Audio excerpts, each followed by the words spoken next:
11வது அதிகாரத்தில் வசனம் 1 நாம் வாசிக்க போகிறோம். அந்த வாக்கியம் என்ன சொல்லுது பாருங்க.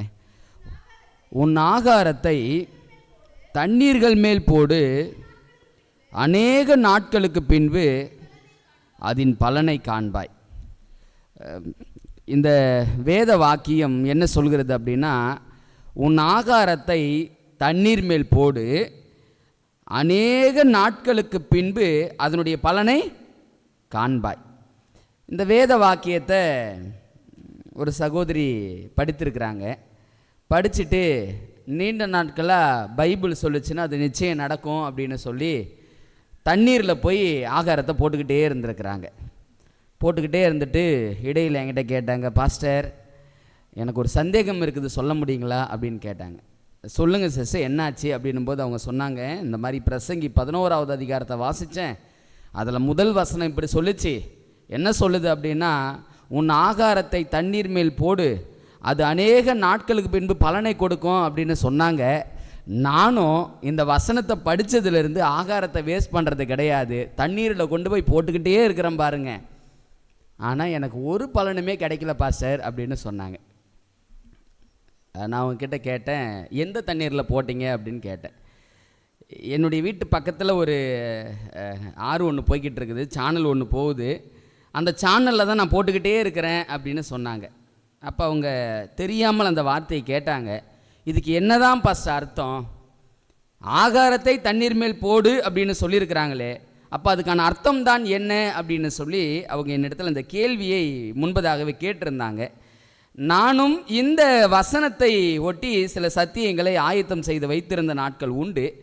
ஸோ இந்த வசனத்துக்கான விளக்கத்தை இந்த நாள் நம்ம பார்த்து இதில் நமக்கு என்ன பாடம், நமக்கு என்ன படிப்பினை என்பதையும் ஒரு நம்ம என்ன செய்ய போகிறோம் அப்படின்னா வசனத்தை வாசித்து புரிந்து கொள்ள போகிறோங்க. உண்மையாகவே இந்த வேத பகுதியை சொல்கிறதின் அடிப்படையில் உன் ஆகாரத்தை தண்ணீர் மேல் போடு அப்படின்னு சொன்னால் ஆகாரத்தை தண்ணியில் போடுற விஷயத்தை பேசுகிறாங்களா அப்படின்னா கிடையாது. ஏன்னா வேதத்தை நாம் வாசித்து விளங்கிக் கொள்வதற்கான முறையை நாம் அறிந்து கொள்ளவில்லை என்றால், வேதத்தை நாம் புரிந்து கொள்ள வேண்டிய விதத்தில் புரிந்து கொள்ளாமல் போனோமானால், எனக்கு நல்லா ஞாபகம் இருக்குது, திண்டுக்கல்ல இதே ஆசரிப்பு கூடார சத்தியத்தை நான் பேசி கொண்டிருந்தேன். ஒரு ஐயா அவங்க வீட்டில் போய் சொல்லியிருக்கிறாரு, நாளைக்கு நல்ல ஒரு கெடா ஆடா பார்த்து பிடிக்கணும் பார்த்துக்க அப்படின்னு சொல்லியிருக்கிறாரு. அவங்க மகன் பாஸ்டர். எனக்கு செய்தி முடித்தது உடனே ஃபோன் அடிக்கிறாரு, பாஸ்டர் சபையில் என்ன பிரசங்கம் பண்ணீங்க அப்படின்னு கேட்டார். ஐயா ஆசரிப்பு கூடார சத்தியத்தை படிச்சுக்கிட்டு இருந்தேயா, அதை தான் சொல்லிக்கிட்டுக்கிட்டு இருந்தேன். அதில் என்ன சொன்னேன் அப்படின்னா, ஒரு பாவி பாவம் செஞ்சுட்டானா ஒரு ஆட்டை கொண்டு வருவான், அந்த ஆட்டின் மேலே தலையில் கையை வச்சு ஜெபம் பண்ணி அந்த ஆட்டை பலி செலுத்துவான் அப்படின்னு சொன்னேன். அப்போ அவர் சொன்னார், அப்பா ஒரு கடாடா பிடிக்கணும் அப்படின்னு சொல்லி கேட்டுட்டு இருக்கிறாரு பாஸ்டர் அப்படின்னு சொன்னார். அப்போ நான் யோசித்து பார்க்குறேன், ஒவ்வொரு இடங்களிலும் வசனத்தை புரிந்து கொள்வதற்கான வழிமுறையை நம்ம அறிந்து கொள்ளலை அப்படின்னா எல்லா வசனத்தையும் நம்மால் என்ன பண்ண முடியாதுங்க, விளங்கி கொள்ள முடியாது. வசனத்தை ஃபஸ்ட்டு எப்படி புரிந்து கொள்வதற்கு ஒரு 3 வசனத்தை வாசிச்சிருந்தவருக்கு நான் விளக்கம் கொடுக்குறேன். முதல் காரியம், ஏசாயா 34:16 வாசிப்போம். அந்த வாக்கியம் என்ன சொல்லுது என்பதை கொஞ்சம் பாருங்களேன். கர்த்தருடைய புஸ்தகத்திலே தேடி வாசியுங்கள், அவைகளில் ஒன்றும் குறையாது, அவைகளில் ஒன்றும் ஜோடி இல்லாமல் இராது. அவருடைய வாய் இதை சொல்லிற்று, அவருடைய ஆவி அவைகளை சேர்க்கும். கர்த்தருடைய புத்தகத்தில் ஒரு கேள்வி வந்துச்சு, நம்ம தேடி வாசிக்கணும். அப்படி தேடி வாசிக்கும் போது இந்த வசனத்தை புரிந்து கொள்வதற்கான ஜோடி வசனத்தை ஆண்டவர் எங்கே வச்சிருப்பாரா? வேதத்தில் தான் வச்சிருப்பார். அதை தேடி வாசிக்கும் போது வேதம் சொல்லுது, ஜோடியை தேடி வாசிக்கும் பொழுது கர்த்தருடைய ஆவியானவர் அவைகளை கூட்டி சேர்ப்பாராம். அப்போ ஆவியானவர் துணையோடு நம்ம வேதத்தை படித்தோம் அப்படின்னா வேதம் சரியாய் புரிந்து கொள்ள. முதல் காரியம். இரண்டாவது காரியம், 1 கொரிந்தியர் 2வது அதிகாரம் வாங்களேன். 1 கொரிந்தியர் 2வது அதிகாரம். பவுல் அப்போஸ்தலன் ஒரு வழிமுறையை நமக்கு சொல்லி கொடுக்குறாரு, வேதத்தை எப்படி நம்ம புரிந்து கொள்ள முடியும், வியாக்கியானம் செய்வதற்கான வழிமுறை என்ன என்பதை 1 கொரிந்தியர் புத்தகத்தில் வாசிக்க போகிறோம். 2வது அதிகாரம் 10வது வாக்கியத்திலிருந்து வாசிக்கலாங்களா? நமக்கோ தேவன் அவைகளை தமது ஆவியினாலே வெளிப்படுத்தினார், அந்த ஆவியானவர் எல்லாவற்றையும் தேவனுடைய ஆழங்களையும் ஆராய்ந்திருக்கிறார். மனுஷனில் உள்ள ஆவியை அன்றி மனுஷரில் எவன் மனுஷனுக்குரியவைகளை அறிவான்? அப்படி போல தேவனுடைய ஆவியை அன்றி ஒருவனும் தேவனுக்குரியவைகளை அறிய மாட்டான். நாங்களோ உலகத்தின் ஆவியை பெறாமல் தேவனால் எங்களுக்கு அருளப்பட்டவைகளை அறியும்படிக்கு தேவனிலிருந்து புறப்படுகிற ஆவியை பெற்றோம். நல்ல கவனமாக கவனிக்கணும். அவைகளை நாங்கள் மனுஷ ஞானம் போதிக்கிற வார்த்தைகளாலே பேசாமல் பரிசுத்த ஆவி போதிக்கிற வார்த்தைகளாலே பேசி ஆவிக்குரியவைகளை ஆவிக்குரியவைகளோடு சம்பந்தப்படுத்தி காண்பிக்கிறோம். பவுல் சொல்றாரு, ஆவிக்குரியவைகளை ஆவிக்குரியவைகளோடு சம்பந்தப்படுத்தி காண்பிக்கணும். ஆவிக்குரியது எது அப்படின்னா வேத வசனம் இல்ல, வேத வாக்கியங்கள் எல்லாம் தேவ ஆவியினாலே அருளப்பட்டிருக்கிறது. அப்ப என்ன புரிஞ்சுக்கிறோம் அப்படின்னா, ஒரு வசனத்தை நாம் புரிந்து கொள்ள வேண்டுமானால் அந்த வசனத்திற்கான விளக்கம் எங்க தான் இருக்கணும்? வேதத்துல தான் இருக்கணும். அது வசனமா தான் இருக்கணும். அப்ப அதன் அடிப்படையில் இந்த பிரசங்கி 11வது அதிகாரம் முதல் வசனத்தை நம்ம வாசித்தோம். உன் ஆகாரத்தை தண்ணீர் மேல் போடு, அநேக நாட்களுக்கு பின்பு அதன் பலனை காண்பாய். முதலாவது எதை கண்டுபிடிக்கணும்? ஆகாரம் என்பது எதை குறிக்கிறது என்பதை கண்டுபிடிக்கணும். ஆகாரம்னா என்ன? உணவு அல்லது அப்பம், இப்படி பல பெயர்கள் அதுக்கு உண்டு இல்ல. அப்ப ஆகாரம் அப்பம் அப்படின்னா எதை குறிக்கும் அப்படி என்பதுக்கு வேத வசனம் நமக்கு நன்றாகவே தெரியும். மத்தேயு 4வது அதிகாரம் அந்த அப்பம் என்பது எதை குறிக்குது அப்படி என்பதை பாருங்களேன். மத்தேயு 4:4 அவர் பிரதியுத்தரமாக, மனுஷன் அப்பத்தினாலே மாத்திரமல்ல தேவனுடைய வாயிலிருந்து புறப்படுகிற ஒவ்வொரு வார்த்தையினாலும் பிழைப்பான் என்று எழுதியிருக்கிறது. அப்பம் என்பது எதை குறிக்குது?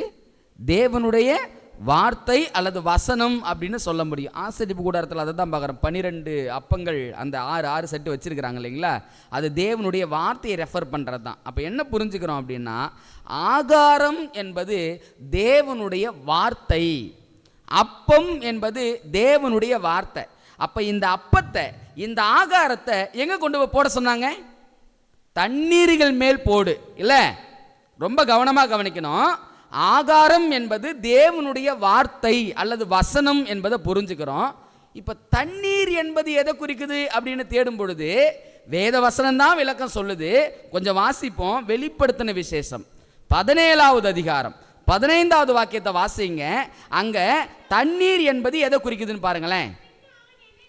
பின்னும் அவன் என்னை நோக்கி, அந்த வேசி உட்கார்ந்திருக்கிற தண்ணீர்களை கண்டாயே, அவைகள் ஜனங்களும் கூட்டங்களும் ஜாதிகளும் பாஷைக்காரருமாம். சொல்லுங்க, தண்ணீர் என்பது எதங்க குறிக்குது? ஜனங்களை குறிக்குது இல்ல. அப்ப பிரசங்கி 11வது அதிகாரம் முதல் வசனம் சொல்றதன் அடிப்படையில் உன் ஆகாரத்தை தண்ணீர் மேல் போடு. ஆகாரம் என்பது தேவனுடைய வசனம், தேவனுடைய வார்த்தை. அதை எங்க போட சொன்னாரு? தண்ணீர். தண்ணீர் என்பது யாருன்னு படித்தோம்? மக்கள், ஜனங்கள் இல்ல. அப்ப என்ன அர்த்தம் அப்படின்னா, ஆண்டவருடைய வார்த்தையை நீ மக்கள் கிட்ட சொல்லிடு, நீ ஆகாரத்தை தண்ணீர் மேல போற்று. இப்ப அந்த ஆகாரத்தினுடைய பலன் எப்போ கிடைக்கும் என்பதை வசனத்தில் நம்ம வாசிச்சலைங்களா? எப்பங்கெல்லாம் கிடைக்குது? அது அநேக நாட்களுக்கு பின்பு அதன் பலனை காண்பாய்.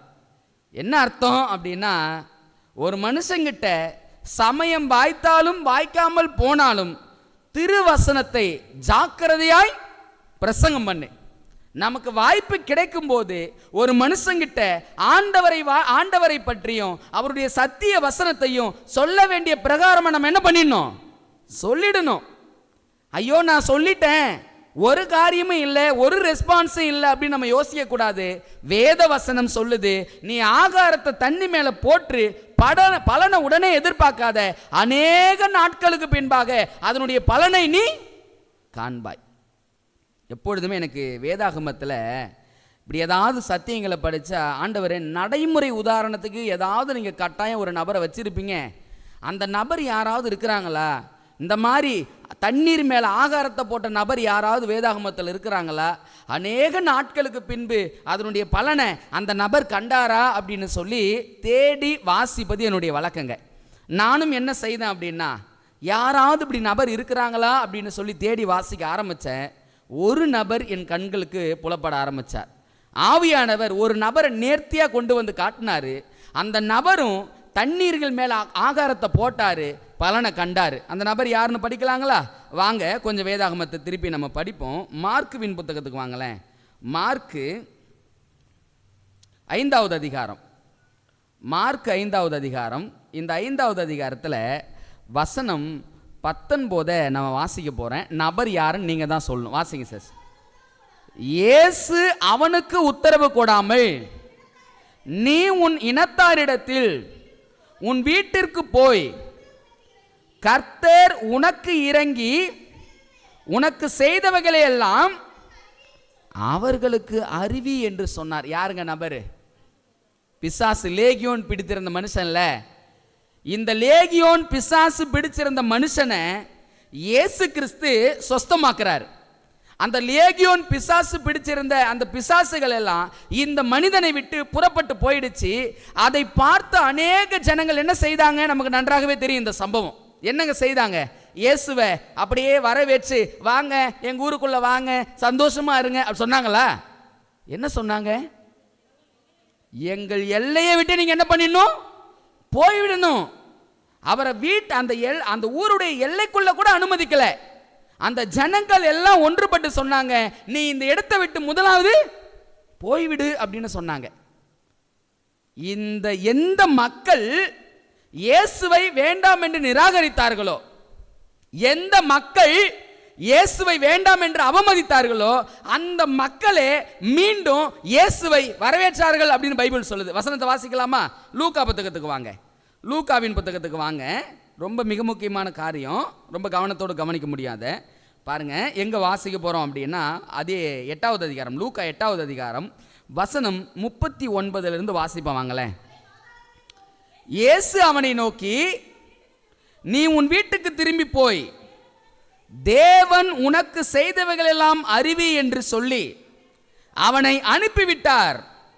அந்தபடி அவன் போய் இயேசு தனக்கு செய்தவைகள் எல்லாம் பட்டினத்தில் எங்கும் பிரஸ்தாபப்படுத்தினான். ரொம்ப கவனமா கவனிக்கணும். 40 இயேசு திரும்பி வந்தபோது ஜனங்கள் எல்லாரும், அந்த வார்த்தையை ரொம்ப கவனமா கவனிக்கணும். இயேசு திரும்பி வந்தபோது என்ன நடக்குது அப்படின்னா, அவருக்காக காத்திருந்தபடியால் அவரை சந்தோஷமா ஏற்றுக்கொண்டார்கள். யாருங்க சந்தோஷமா ஏற்றுக்கொண்டது? எந்த ஜனங்கள், எந்த மக்கள், எந்த ஜனம் இயேசுவை வேண்டாம் நிராகரிச்சாங்களோ, எந்த கூட்டம் இயேசுவே வேண்டாம், என் எல்லைக்குள்ளே நீ வரக்கூடாது, நீ இங்க வரவே கூடாதுன்னு சொல்லி எந்த மக்கள் இயேசுவை நிராகரித்தார்களோ, அந்த மக்கள் என்ன செய்தார்கள் பைபிள் சொல்லு தெரியுங்களா? காத்திருந்தார்களாம். யாருக்காக? இயேசுவுக்காக. இப்ப கேள்வி, எந்த மக்கள் இயேசுவை நிராகரித்தார்களோ அந்த மக்கள் இயேசுவுக்காக காத்திருப்பதற்கு காரணம் என்ன? காரணம் யார்? என்ன செய்திருக்கிறார்னு பாருங்க. மார்க்குவின் புத்தகத்துக்கு வருவோம். இந்த நபர் என்ன செய்திருக்கிறார்னு பாருங்க. 5வது அதிகாரம் வசனம் 20 வாசிக்க போறேன். ரொம்ப கவனத்தோடு பாருங்களேன். அந்தபடி அவன் போய் இயேசு தனக்கு செய்தவைகள் எல்லாம் தெக்கப்போலி என்னும் நாட்டில் பிரசித்தம் பண்ண தொடங்கினான். எல்லாரும் ஆச்சரியப்பட்டார்கள். இந்த தெக்கப்போலி என்பது என்ன தெரியுங்களா? 10 பட்டினம் சேர்ந்த இடம். தெக்கப்போலி என்பது என்னங்க? 10 பட்டினம் சேர்ந்த இடம். இந்த நபர் ஒன்றுமே செய்யல. இயேசு கிட்ட ஒரு ரெக்வெஸ்ட் வச்சார். என்ன ரெக்வெஸ்ட் வச்சார் அப்படின்னா, ஆண்டவரே நானும் உங்க கூட வரேன்ப்பா, என் வீடு கல்லறையிலே இருந்துச்சு, என்ன ஒரு மனுஷனாவே யாரும் மதிக்கல, என் வீட்டார் ஒதுக்கிட்டாங்க, என் ஊர் ஒதுக்கிடுச்சு, நான் பிணங்களோடு வாழ்க்கை நடத்தக்கூடிய ஒரு வாழ்க்கையில் இருந்தேன், என் தேவன் நீங்க எனக்கு மீண்டும் வாழ்க்கையை கொடுத்தீங்கப்பா, என் தேவன் மீண்டும் என்னை உயிர்ப்பித்துப்பீங்க. ஆண்டவரே, நீங்க என்ன மீண்டும் புதிய மனிதனா மாத்திருக்கிறீங்க. என்கிட்ட ஒரே ஒரு விண்ணப்பம், அந்த விண்ணப்பம் என்ன அப்படின்னா, நான் உங்களோடு வந்து ஊழியம் செய்யணும்னு நினைக்கிறேன் ஆண்டவரே அப்படின்னு ஒரு ரெக்வஸ்ட் தான் வச்சான். இந்த நபருடைய ரெக்வஸ்ட் சரியானதா தவறானதா? இயேசு என்னங்க செய்திருக்கணும்? வாப்பா, அதுக்காக தான்பா உன்னை சொஸ்தமாக்குனேன் அப்படின்னு சொல்லி இவனை சேற்று கொண்டு ஊழியத்துக்கு கொண்டு போயிருக்கணுமா இல்லையா? ஆனால் இயேசு என்ன சொன்னார்? நீ என்னோடு வர்றதெல்லாம் இருக்கட்டும்பா, நீ ஃபஸ்ட்டு எங்கே போகணும்? உன் வீட்டாருக்கு போப்பா, உன் வீட்டாருக்கு போ. அவர் சொல்லுகிற வார்த்தையை நீங்கள் வாசித்து பாருங்க. நீ உன் வீட்டார் இடத்தில் கடந்து போய் கர்த்தர் உனக்கு இறங்கி செய்ததையெல்லாம் உன் வீட்டாருக்கு அறிவி. இவனை எங்கே தான் அனுப்பிவிட்டார்? வீட்டாருக்கு மட்டும்தாங்க அனுப்பிவிட்டார். சொல்லும்போது அப்படி தான் சொன்னார். நீ இப்போ உன் வீட்டில் ஃபஸ்ட்டு சுவிசேஷத்தை சொல்லு, உன் வீட்டை ஃபஸ்ட்டு ஆண்டவர்களை கொண்டு வான்னு சொல்லி தான் அனுப்பி வச்சாரு. ஆனால் இந்த நபர் ஊழியத்தை வீட்டோட நிறுத்திக்கிட்டானா? என்னங்க செஞ்சான்? என்ன செஞ்சான்? வீட்டை மட்டும் இவன் பிடிக்கல, தெக்கப்போலி எனக்கூடிய 10 பட்டினத்தை எந்த மக்கள் இயேசுவை நிராகரிச்சாங்களோ, எந்த மக்கள் இயேசுவை வேண்டான்னு துரத்தி அடித்தார்களோ, அந்த மக்களை காத்திருக்கும்படி செய்த ஒரு ஊழியத்தை செய்த நபர் யார் அப்படின்னா, இந்த லேகியோன் பிசாசு பிடித்திருந்த மனுஷன். மக்கள் அவன் கொடூரமாய் கலரண்டையிலிருந்து இருந்தபோது கூட பார்த்து பயப்படலை. எப்போ தெரியுங்களா பார்த்து பயந்தாங்க?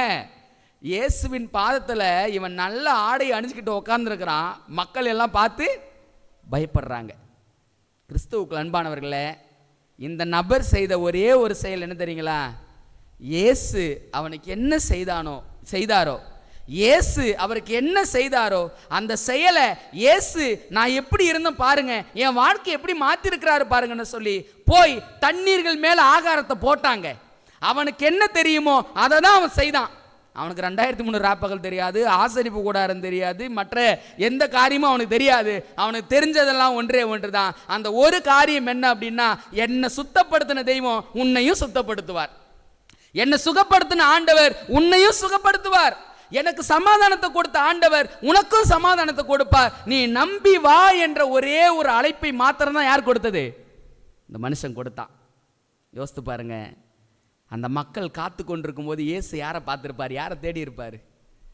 அந்த மனுஷனை தேடி இருப்பார்ல. நான் இந்த சம்பவத்தை வாசித்து கொண்டிருந்தேன்.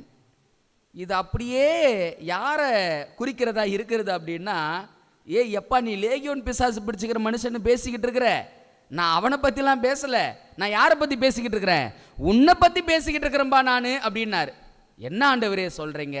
ஆமாம்பா, எப்படி ஜனங்கள் இயேசுவுக்காக காத்து கொண்டிருந்தார்களோ அதே போல இந்த காலங்களில் ஒரு கூட்டம் இயேசுவுக்காக காத்து கொண்டு வேண்டியதாக இருந்து இருக்கிறது. ஈவன் நம்முடைய பேர் என்னங்க?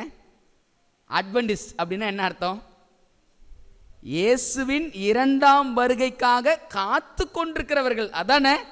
அங்கே ஒரு கூட்டம் எப்படி காத்து கொண்டிருந்ததோ அதே போல நம்முடைய காலத்திலும் ஒரு கூட்டம் காத்துக்கொள்ள வேண்டியதாக இருக்கிறது, காத்து கொண்டிருக்க வேண்டியதாக இருக்கிறது. ஆனால் அந்த கூட்டத்தை காத்து கொள்ள வேண்டிய கடமையும் கட்டாயமும் யார் இடத்துல ஒப்படைக்கப்பட்டிருக்கிறதுனா நம்முடைய கரங்களில் ஒப்படைக்கப்பட்டிருக்குதுங்க. அன்பானவர்களே, நீங்கள் நானும் செய்ய வேண்டியது ஒன்றே ஒன்று தான். நம்ம முன்னோர்கள் செய்த மாதிரி பெரிய பெரிய அந்த சார்ட் 1844 சார்ட்டெல்லாம் கொண்டு போய் மாட்டி பாருங்க இது இப்படி இருக்குது அப்படி இருக்குது இதெல்லாம் சொல்ல வேண்டிய காரியங்கள் இல்லைங்க. உங்களால் என்ன முடியும்? இயேசு என்ன நேசிக்கிறாரு, உன்னையும் நேசிப்பார். இயேசு என் வாழ்க்கையை மாற்றினார், உன்னையும் மாற்றுவார். நான் சத்தியத்தை பற்றி கொண்டேன், நான் சமாதானம் அடைந்தேன், அந்த சமாதானத்தை உனக்கு ஆண்டவர் கொடுப்பார். இந்த காரியத்தை செய்யும்படியாக தான் ஆண்டவர் இந்த காலங்கள் நம்மளை அழைச்சிருக்கிறார். கிறிஸ்துவுக்கு அன்பானவர்களே, நீங்கள் நானும் ஆகாரத்தை தண்ணீர் மேலே போட ஆரம்பிச்சிட்டோமா? ஆகாரங்களை தண்ணீரின் மேலே சமயம் வாய்த்தாலும் வாய்க்காம போனாலும் திருவசனத்தை ஜாக்கிரதையாய் பிரசங்கம் பண்ணுன்னு சொன்னாங்க. எனக்கு பிரசங்கம் பண்ற தாளந்தெல்லாம் இல்லை, ஒரு துண்டு சீட்டு என்னால் கொடுக்க முடியும். அந்த துண்டு சீட்டு கொடுக்குற காரியத்தை நான் செய்கிறேனா? என்னால துண்டு சீட்டு கொடுக்க முடியாது, ஆனா ஒரு வார்த்தை சொல்ல முடியும், இயேசு உன்னை நேசிக்கிறாருன்னு சொல்ல முடியும். அந்த வார்த்தையாவது நான் சொல்றேனா? யோசித்து பாருங்க. நம்முடைய ஆகாரத்தை இன்னைக்கு தண்ணீர் மேலே போட்டோம் அப்படின்னா நீண்ட நாட்கள் கழிச்சு அது பலனை கட்டாயம் அது கொடுக்கும். இந்த லேகியோன் பிசாசு பிடிச்சிருந்த மனுஷன் என்ன செய்தான்னு எனக்கு தெரியாது, ஆனால் அவன் செய்தது ஒன்றே ஒன்று வேதம் சொல்லுது. இயேசு அவனுக்கு இறங்கி செய்ததை மற்றவர்களுக்கு போய் அறிவிச்சான். இந்த நபருடைய வாழ்க்கை நீங்கள் நான் நினைக்கிற மாதிரி ஒரு சாதாரண வாழ்க்கை கிடையாதுங்க. கல்லறை தான் வாழ்க்கை இல்லை, அதுவும் சங்கிலியால் கட்டப்பட்ட வாழ்க்கை இல்லை, அவனே காயப்படுத்தி கொள்கிற வாழ்க்கை இல்லை. இந்த வாழ்க்கையிலிருந்து விடுதலை கிடைக்காதான்னு சொல்லி அவன் எத்தனை முறை ஏங்கியிருப்பான்ல. ஆனால் அந்த அந்த அந்த பாவ சங்கிலியை உடைத்து, அந்த அடிமதனத்தின் சங்கிலியை உடைத்து ஆண்டவர் இந்த லேகியோன் பிசாசு பிடிச்சிருந்த மனுஷனை சொஸ்தமாக்கினார். அப்படின்னா அவன் போய் 10 பட்டினங்கள் ஆண்டவரை பற்றி சொல்லிட்டாங்க. அவர் கொடுத்த கட்டளை என்னவோ ஒன்றே ஒன்று தான், உனக்கு இறங்கி செய்தது வீட்டுக்கு அறிவின்னு சொன்னாரு. ஆனா இந்த நபரோ வீட்டுக்கு மாத்திரம் அல்ல, அதை கடந்து சென்று தெக்கப்போலி என்ன சொல்லக்கூடிய 10 பட்டினம் எங்கும் இயேசுவை அறிவித்து, எந்த மக்கள் இயேசுவை நிராகரித்தார்களோ, எந்த மக்கள் இயேசுவை வேண்டாம் என்று ஓரம் கட்டினார்களோ, அந்த மக்கள் எல்லாம் காத்திருக்கும் கூட்டத்தில் கொண்டு வந்த பெரிய ஊழியத்தை செய்த நபர் யார் அப்படின்னா இந்த லேகியோன் பிசாசு பிடிச்சிருந்த மனுஷன். யோசித்து பாருங்க, நமக்கு ஆண்டவர் ஒரு விடுதலை கொடுத்திருப்பார்ல, நமக்கு ஆண்டவர் ஒரு தேவையை சந்திச்சிருப்பார்ல, நமக்கும் ஆண்டவர் ஏதோ ஒரு வகையில் நன்மை செய்திருப்பார்ல, நமக்கும் ஆண்டவர் எங்கேயோ இறங்கி நன்மையான காரியத்தை நீங்கள் நானும் பெற்றிருப்பேன்ல.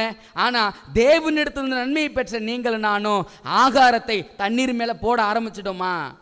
ஆகாரத்தை தண்ணீர் மேலே விதைக்கிற காரியத்தை நீங்கள் நானும் செய்து கொண்டிருக்கிறோமா என்பதை கட்டாயம் சிந்தித்து பார்க்க வேண்டியதாக இருக்கிறது. கிறிஸ்துவுக்குள் அன்பானவர்களே, லேகியோன் பிசாசு பிடிச்சிருந்த மனுஷனுடைய வாழ்க்கையை ஆராய எத்தனையோ விதமான சத்தியங்கள் கிடச்சிச்சிங்க. ஆனால் நான் ஆரம்பத்தில் ஒரே ஒரு வசனத்தை மட்டும் தான் வாசித்தேன். அந்த ஒரு வசனம் இன்றைக்கி நம்முடைய வாழ்க்கையில் செயல்முறைகளாக இருக்குதா என்பதை யோசித்து பாருங்கள்.